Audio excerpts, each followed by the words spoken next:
Hello, it's your girl MJ over here at MaryJane Company Hair Studio, located downtown Little Rock, Arkansas. I wanted to come on and educate you all about wig caps.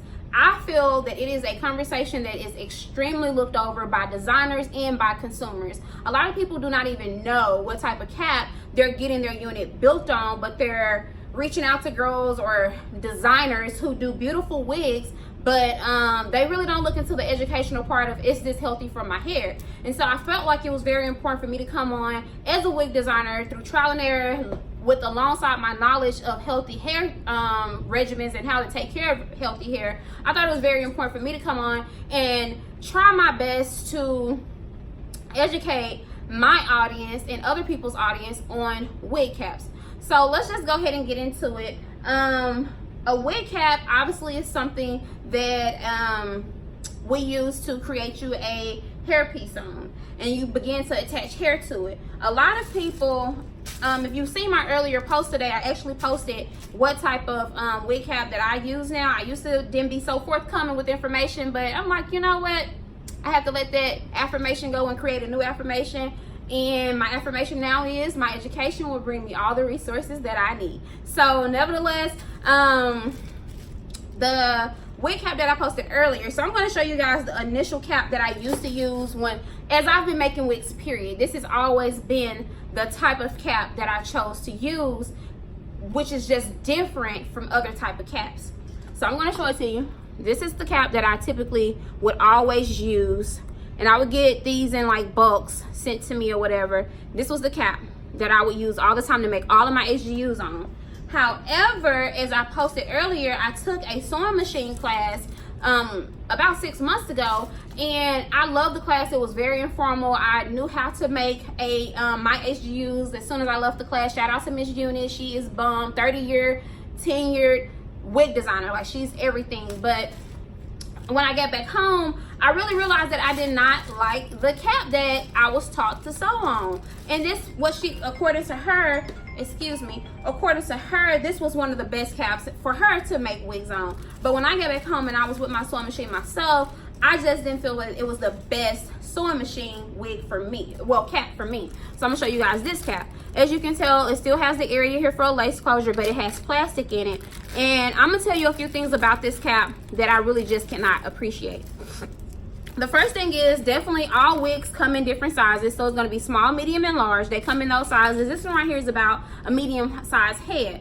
So whenever you're sewing on the sewing machine, this is ideal because your straps are not included. You actually can move these out of the way and still continue to sew from side to side. I did not like pulling the plastic out. That was like my biggest pet peeve, because once you actually, you do not pull the plastic out of this cap until it's completely sewn together.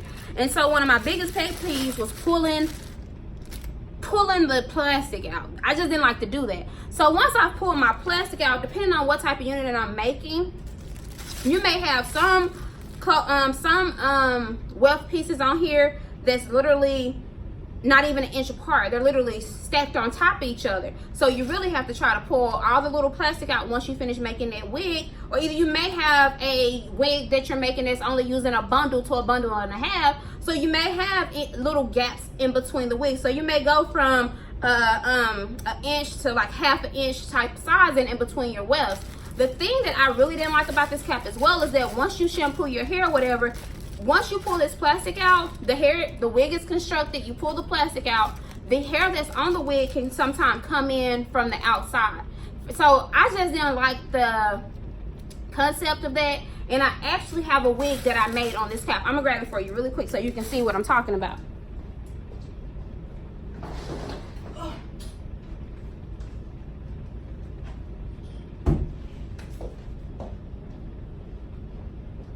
I'm sorry, I'm back. So this is the HGU that I made on that particular cap. This unit is always available for rental, but I will not sell this unit to anyone. I will let you finesse somebody real quick with the rental, but I will not retail this to anyone, just because I don't like how you essentially have to work with the wig cap. So as I told you guys, this one right here was made on that cap. As you can tell, beautifully stitched. You can see the stitch work. Beautifully stitched. Oh, it smells good too, y'all. Oh, and this hair soft. But anyways, beautifully stitched, but as you can tell, hair can then come through on the other side of the wig. Who wants to, like, I don't want to deal with it. I don't want my consumers to have to deal with it, my guests that do shop with MJC, and I don't want to have to deal with this when I am shampooing this particular unit. This wig cap in particular, those are some of the disadvantages of this wig cap. I'm gonna tell you a couple of things that's advantage. People that's really seasoned, they tend to love it. You already see how breathable this is. Obviously, you are sticking your hand through the cap itself, so it's extremely breathable, but I just don't feel like it's very manageable for day-to-day use. So this was the one that I was taught to sew my units on using a sewing machine. So as I kind of mentioned before, my post earlier today, I finally posted like a picture of my sewing machine and a picture of my little sewing machine, because I use that to put my tags in, and then I also posted a picture of my canvas head and the cap that I do use now. But I'm gonna go ahead and continue to educate you guys on a few more caps before I show y'all the cap that I use now. So like I was saying earlier, I don't really particularly like that type of cap for me and my clientele. And I had stopped sewing on the sewing machine and continuing to work by hand. For one, I still had a few of my old caps still available, so I was like, let me use these. I could not use my old cap on my sewing machine because my straps are in the inside. So if I would sew from side to side, I would end up getting my cap sewn as well. And so therefore my cap will become unusable, or it's you know, I just couldn't use the string anymore because it would be sewn together. So I just chose not to even do that. I still chose to sew by hand these last few weeks that I've been making. I've been sewing them by hand. And so yeah, from the class I just was like, I don't want to sew on a sewing machine until I can figure out a cap that I absolutely love and that I like and that I know will be very beneficial to my guests that do shop with me, and very beneficial to my machine, so I don't have to stop in certain areas while I'm sewing. I said, let me just stop. I'm just going to continue to hand stitch, and then I'll find me a cap that I can really love and appreciate, and then I'll start back sewing on my machine, which is what I'm doing now. So I'm going to show you guys this cap. Some people like to use this cap right here to sew wigs on. This is a dome cap. This is really for a small head. It really could be really good for a small person's head, but again, it's still like a mesh dome cap type of piece, and it's really not, I mean, obviously it's a little breathable because it's mesh. However, the material and stuff can be kind of harsh on the hair as well, so I wouldn't recommend this cap, and it's primarily used for people who have a small head. I still want to use this. The caps that I have now are perfect for any size head. So this is that one. And then we have the mesh dome cap, which is a lot of people's go-to favorite. I cannot appreciate these dome caps, and I will tell you why. I have 3 different ones that I want to show you guys. Let's go ahead and talk about the infamous dome cap. Y'all stay making your wigs out of dome caps. However, dome caps have the ability, because they have elasticity around the band, to just stretch and make your wig bigger overall. It's just going to make the wig super huge. So this is a Mills dome cap that I just picked up from the store earlier. So this is typically excuse me, the type of units that I take apart and actually put on a really good wig cap that I use, so people can have versatility with their caps. So these are a lot of the caps that I typically see that are being stretched out. And also, if it's too big for your head, you know, people will turn around and put an additional elastic band in it. I'm going to tell you guys a few of the disadvantages of using these type of caps for making your wigs on, and then consumers walking around wearing them. So here's 3 different dome caps. This one is mesh, this one is female, and this one is male, and I can tell just by the thickness of the cloth as far as what they do. So initially, dome caps were created for waves. This is what dome caps were created for, the wave, okay? So we took them as wig designers, and the market took it like, oh gosh, people are using these to make wigs on now. We're gonna repackage them to say dome style wig cap, okay? That's what they pretty much did. They went in and just put brand new packaging on an old piece of material. This is still a dome cap that was created for a male to get his waves jumping back in the 90s and the early 2000s. This is what this cap was created for. But because we took the cap, YouTubers and things like that took the cap and began to make wigs on it, the manufacturers said, well, we can continue to capitalize off of this and just put it in brand new packaging. Okay, make the material a little bit lighter, put it in brand new packaging. Well, boom, wig caps have been selling out of the frame. A lot of designers are making their pieces on this. But write me or tell me if I'm lying. Anybody who got a wig made on this, for the most part, is too big. So what we're gonna do next? We're gonna throw an elastic band in it. With this band already around, I'm gonna talk about these bands in a second. We're gonna throw an elastic band in it, hit you with a comb in the back. You're gonna put this on your head, and it's gonna be sitting on there, right? And then you're gonna put an extra little elastic band in there, and they're gonna put a comb in it, then you can clip the comb to it like that. Most of the time, this is fitting pretty snug on my hair right now, but once it's on a machine and stretched out, the fit is totally different. And I know I have several people that I've had to take wigs apart that was made with this particular cap and make them a HGU with the type of caps that I use, so that they can have a better fit.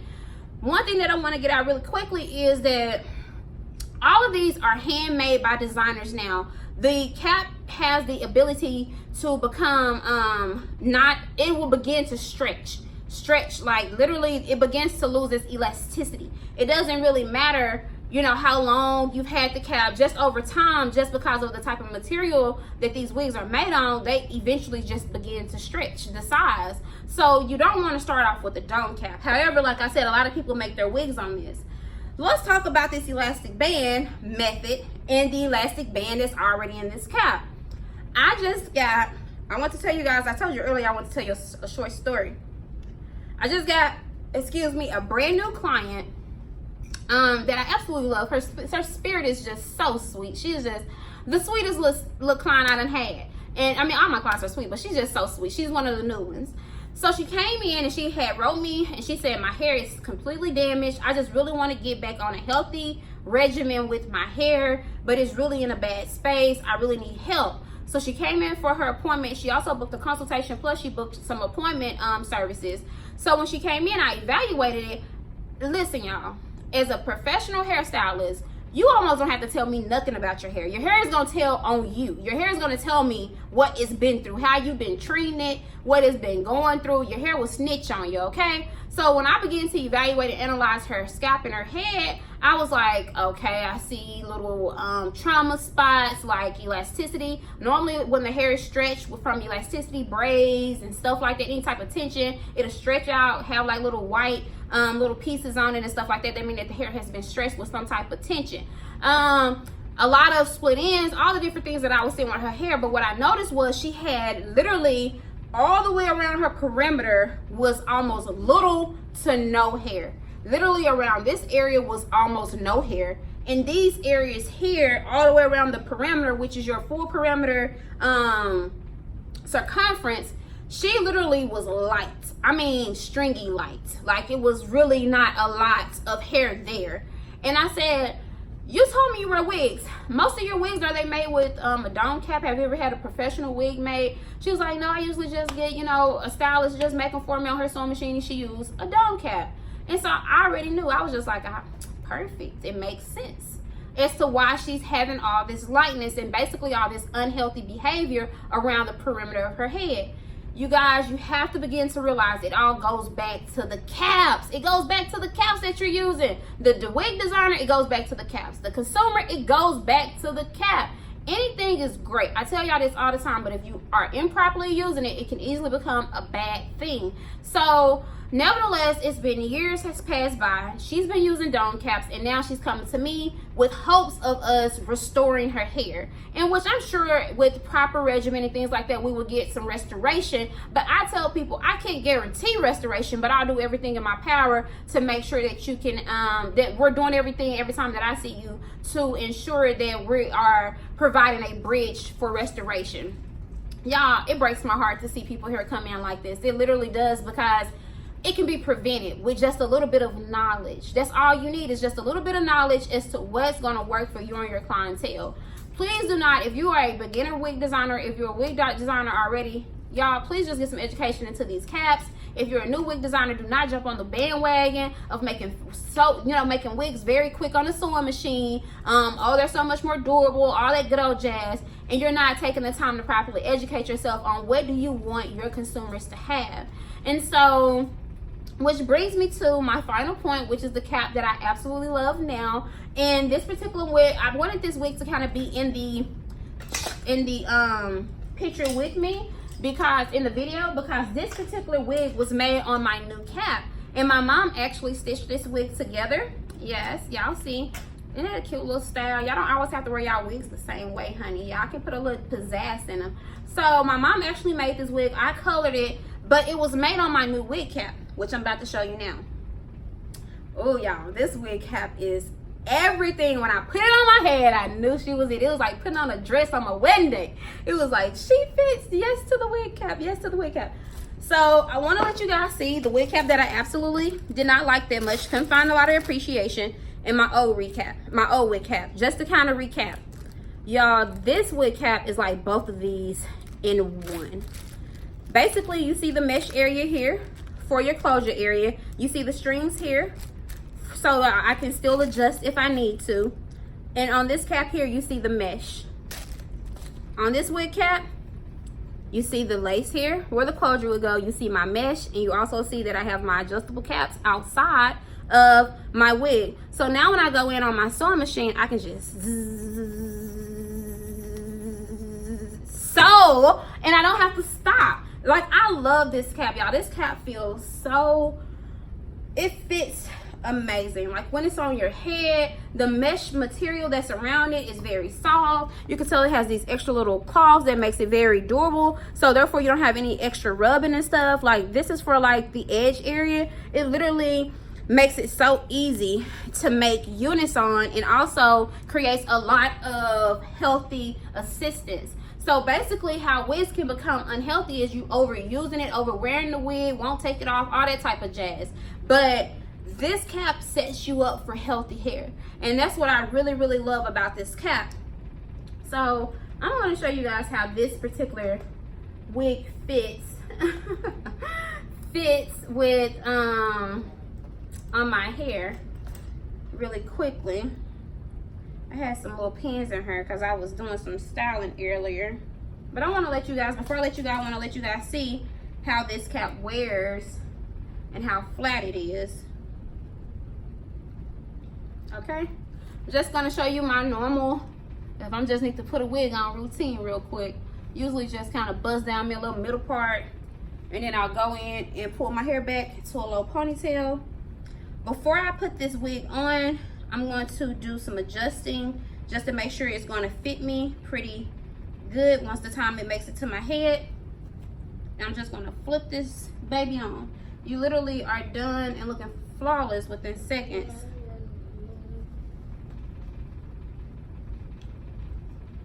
So as you can tell, I'm right here beside one of my mirrors. Make sure I'm looking straight.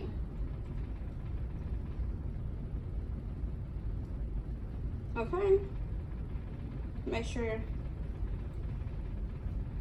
I'm good in the hood. Come on now, y'all. This hair ain't going nowhere, okay? Like, literally, I can put my head up, I can put my head down, I can shake it all around, do the hokey pokey, and I can turn myself around. This hair ain't going nowhere, okay?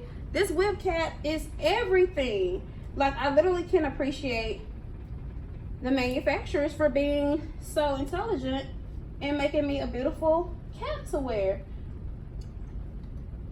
It's super nice, it's super breathable. You get the best of both worlds. So please, please, please get some education and give your guests the best experience that you can give them. Guests, you look for the best experience. Out of the wig designers and wig designers, you give them the best experience. And so that's my little niche on wig caps. I want to remind you guys of 3 things before I let you go. I literally have 3 major events. I actually have more coming up, but I want to remind you guys of these 3.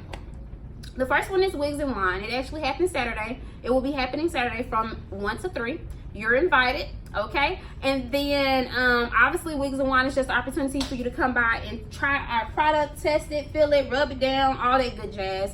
And then the next thing is I have a class coming up this weekend. I did not so good at promoting it as much, but if I get 1 or 2 little people in there, baby, I am happy, okay? The class is called Let's Make Business Business, and I'll be talking to you guys about some of the things that I went through as a business owner and how you can begin to move forward within your business. You know what I'm saying? Like, literally the first day, it's a 2-day workshop. It's literally about what you need to do to put in place, building strategic objectives for your business and things like that. The first part, really understanding why are you a business owner, how does your business function within a community, all that different type of stuff.